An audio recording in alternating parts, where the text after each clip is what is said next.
अरे सात नदिया पारवा से मोर भैया अइले ना नदी।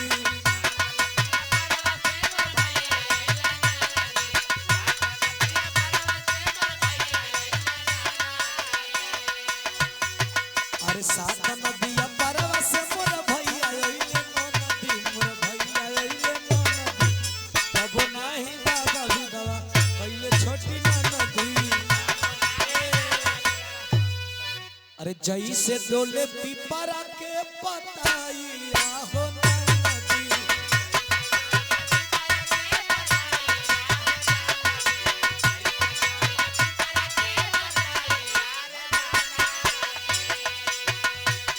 अरे जई से डोले पिपरा के पताइया हो नदी, पताइया हो नदी।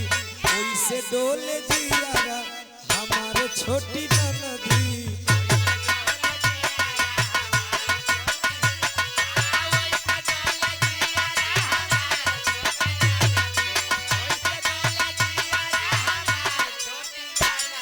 अरे वैसे डोले जियारा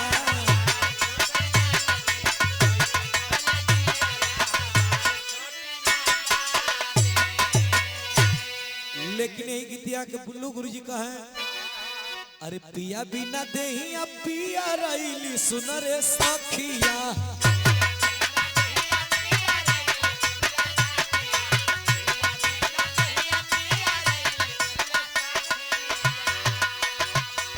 अरे पिया बिना देही अब पिया रईली सुन रे सखिया।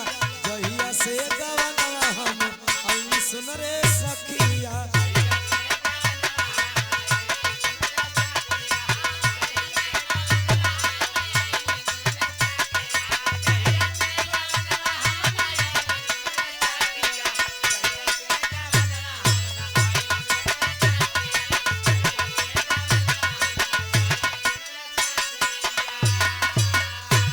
लेकिन जमाना बदलल तो ये तरज गवा गई। अरे सात नदिया पारवा से मोर भैया अइले ना नदी।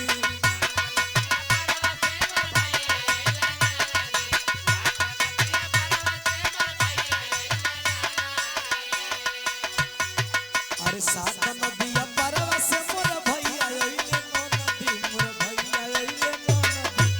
तब नाही बाबा विधवा पहले छोटी ना नदी।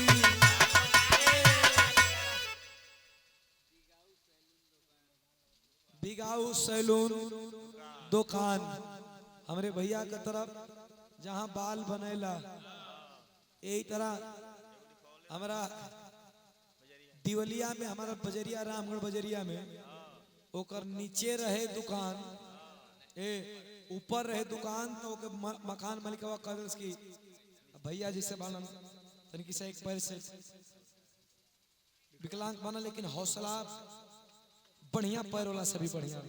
ऐसे हौसला से उड़ान होला। एक पैर का तनकी सा डैमेज बना, लेकिन हौसला पाना कि गौया गावत बा बेचारा तो के नाम दे। बिगाऊ सैलून दुकान तो जैसे ऊपरा सैलूनवा रहे तो नीचे हो गई दिवलिया में झारत भारत रहा। तो बोर्ड लगोले रहा कि उका बोर्ड लिखोले रहा बचवा ऊपर के बार नीचे बनता है। लिखोले ऊपर का बाल नीचे बनता है, मतलब ऊपर वाला जो कटरा है अब उसमें नहीं बनता है, अब नीचे शिफ्ट कर दिए हैं, नीचे बनता है ना भैया। बाहर नीचे बनला के ऊपर मैंने कहा नीचे दुकनिया के ऊपर ही है, नीचे बनावेला भैया वो नीचे ही कहूँ बनावेला। चला ठीक बा, बहुत बहुत धन्यवाद बा। ठीक वैसे सीढ़ी उड़ी पर नयका लेकर तो चढ़ जी। हाँ पुरनका लेकर पुरनका आदमी ना चढ़ते हैं, तो वैसे जब बने तब नीचे ही बनाइए दाढ़ी बार। दाढ़ी बार। बहुत धन्यवाद बा, प्रणाम बा भैया के, सब बहन के प्रणाम हो। तक कैसे नाचे वाली नर्तकी कहतिया उल्लास के देख के। अरे सब ही से तोड़ी के सनेहिया हो सुगना।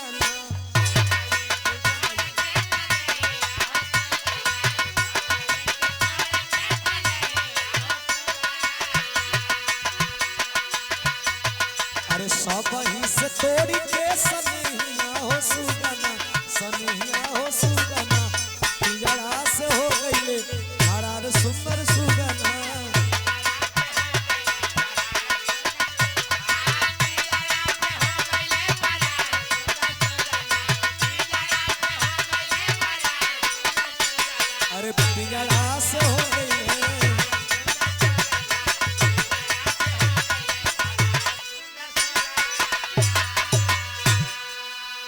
बेसेवा कहतिया कि पिंजड़ा से ही मर के चल गइल उड़ गइलन, लेकिन जौन हारमोनिया बजावे लबा बेस्या में कहता कि हमहू देखत नहीं कि मर गइलन, लेकिन कहाँ जाई, स्वर्ग जाई कि नरक जाई, बता सकेलू?